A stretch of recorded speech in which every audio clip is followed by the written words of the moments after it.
Hey guys, welcome back to the channel. I'm actually getting over a sickness, so if I sound a little off, that's pretty much why. Today we're talking about the Resident Evil 4 demo because, first of all, it's amazing, and second of all, I'm super excited for the full game, which comes out in I think 10 days as of the moment that I am recording this. And just to let you guys know, I have another Resident Evil video coming up, hopefully before Resident Evil 4. I'm just waiting for my voice to fully come back, and then I'll be able to do that. And one last thing, I am definitely considering doing a full-length review for the game when it comes out because I have no doubt it's going to be fantastic, but we'll get there when we get there. But enough rambling, let's just get into this little review. So let's get the most obvious part out of the way, and that is the graphics, because they look fantastic. I mean, this is probably one of the best looking games out right now. Well, I mean, technically not out right now, but it looks fantastic. It looks so freaking gorgeous, and I myself cannot wait to see other locations in the game remade with this engine because it's so good. It's so good.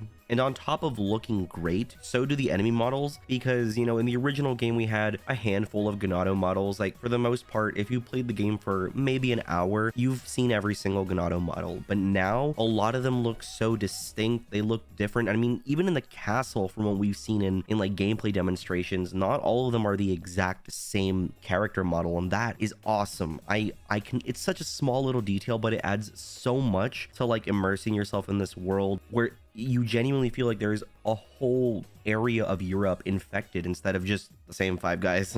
And while we're on the topic of character models, I would be remiss not to mention Leon's, which looks so good. It looks great. It looks like you just took the original and just uplifted it into this new engine, because it's like almost 1-to-1. That's how good it looks. And of course, we have to mention Hunnigan, who actually has a whole character model now. And now we're going to be moving on to the UI, which is looking so clean. This is some of my favorite UI we've had in a Resident Evil, because it's so, like, the HUD is so simple, which a lot of people don't like because, oh, the original was so artistic. Me personally, I don't have an issue with it, but I will admit that the HUD in this game gives me Last of Us vibes with the way the health bar is like the semicircle, and then you have your weapons. It's a little funny. It's not the exact same thing, but once I noticed it, I couldn't unsee it, especially with the double weapon cross. But we'll talk about that in gameplay. In fact, the prompts during gameplay to like either kick a Ganado or break a box are really not as noticeable. Like, you can notice them, but they're not intrusive is what I'm trying to say, and that's always a good thing. And then you have the map, which is almost perfect, and the only reason I say almost is because it doesn't show you what areas have been cleared of items like the previous two remakes, which I find a little odd, but given that the original didn't do this, I don't really have that big of a deal with it. And just as a side note, I want to mention how this map invokes the original's design, which I love so much, because two things: the color and the contrast is great, especially as someone who has a visual impairment, but overall, like, RE4's map has always been one of my favorites because just of how clean it is, and the remake made it better. Like I said, the only thing that sucks about it is that we don't have room clearing systems, unless I didn't notice it, or it's going to be like later in other areas of the game, but overall it's fine. It's almost perfect. Speaking of perfect, however, is the return of the attaché case, which, if you didn't know, is your inventory in this game, and it is so much fun. If you've played Resident Evil 8, this is very similar to that, so if this is your first time playing RE4, don't worry, this should be familiar to you. Overall, it's really fun because you get to have like little puzzle moments as you organize your inventory to make sure things fit, and now that resources for crafting things like ammo, herbs, and all that aren't in their own little space, they're actually all in the case, you will have at some point to manage your inventory a little more than you did in RE8, and I'm totally okay with that. And looking over my notes, that's pretty much all I have for like UI and all that stuff, so we can actually just get into gameplay, which I'm happy to report is so much fun. So new to the third-person games, I'm pretty sure we have a crouching system which allows you to actually duck sometimes, as we've seen in gameplay demos, but it also allows you to do stealth, which isn't actually even that bad because I'm pretty sure it's going to be optional. I can see you needing it for areas like, I don't know, fighting the Garradors, but other than that, I don't really see it being like a hindrance. I don't think there's a section in the game that would require you to do stealth. What I will say is it allows you to teabag, and, you know, I've been waiting for this moment my whole life. Anyways, another really fun thing this remake has is the inclusion of like environmental damage. So for example, as you're running through the barn, you can turn around and shoot the lamp to bring it down. It'll set things on fire, which includes the cow, unfortunate, but you can use this to kind of just do some extra damage.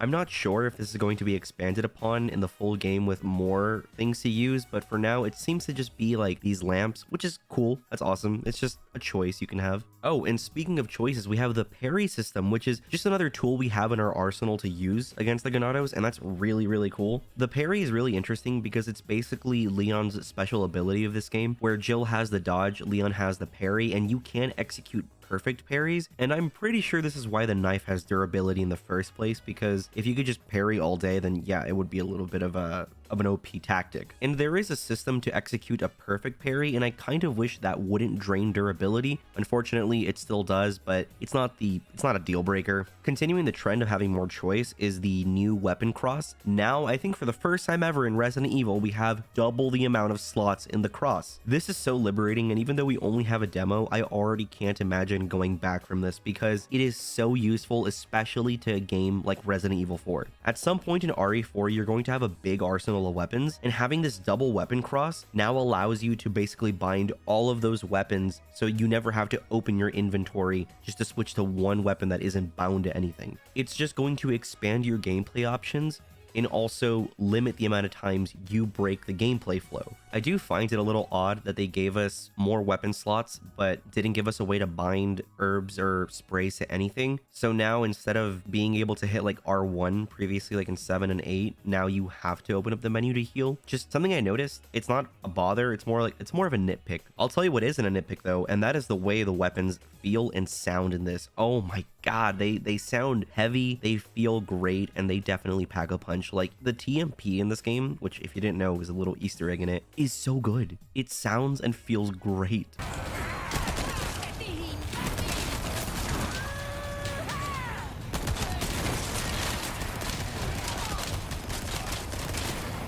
Like when you shoot a Ganado in the head to stagger them so that you can run up and like kick them or suplex or whatever you want, it's so satisfying. And speaking of the Ganados, they are a lot more aggressive. Like their AI is so much more advanced than the original, which is a given, but I didn't think it would be by this much. The only thing I don't like about them is that there is a significant lack of invincibility frames while doing actions or getting hit. So for example, like one Ganado will hit you with a shovel and then you'll like stagger and then get hit by another. An axe is coming flying at you, you get hit by someone else. And before you know it, your health goes from full all the way down to the red. And it's kind of just like, bro, I got hit once. Why am I getting punished this hard for it? It's something that kind of bothers me, but given that the village is one of the few places in the game that you're swarmed with enemies this hard, I don't think it'll be that big of a deal. But if it is, then I don't know, just lower the difficulty, I guess. I really got nothing.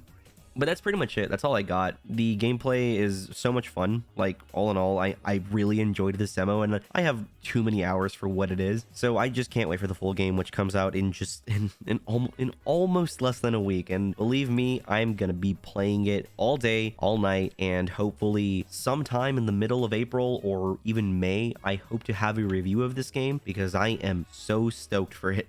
Before you go, if you're interested in more Resident Evil content, be sure to stick around because I have another video coming up, and it is going to be about the story of Operation Javier, specifically because, well, Krauser is showing up in Resident Evil 4, and I just think it's perfect timing. We're not sure if the remake is going to change the continuity of that event, but for all intents and purposes, it's a video I really want to make, and hopefully we'll shed some light on who Krauser is and his story, as well as why he is doing what he is doing in Resident Evil 4. With all of that said, thank you so much for watching. Be sure to comment what you're most excited about when it comes to Resident Evil 4, and I hope to see you again sometime soon. With that said, I'll catch you in the next one.